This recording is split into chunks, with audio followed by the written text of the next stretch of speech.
আসসালামু আলাইকুম সবাইকে। আজকের ক্লাসে আমরা সুনাম নিয়ে আলোচনা করব।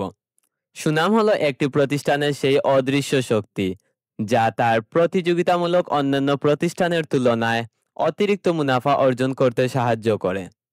এটি প্রতিষ্ঠানের নাম, খ্যাতি, সততা ও গ্রাহক সম্পর্কের সম্মিলিত আর্থিক মূল্য।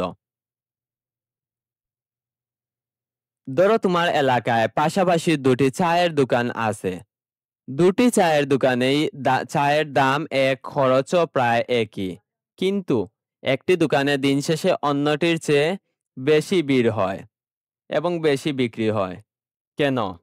কারণ প্রথম দোকানটির চায়ের মান সবসময় ভালো, ব্যবহার ভালো এবং সেটার একটি ভালো নাম অর্থাৎ সুনাম আছে।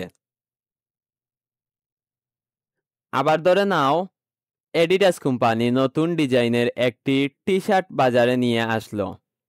তুমিও নতুন ডিজাইনের একটি টি শার্ট বাজারে নিয়ে আসলে।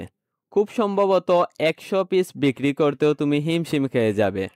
আর অন্যদিকে এডিডাস কোম্পানি অনায়াসেই 1000 পিস কিংবা স্টক আউট পরিমাণ বিক্রি করতে পারবে। সুনামের কারণেই এমনটা হয়। যার সুনাম যত বেশি সে তত বেশি সুবিধা পায়।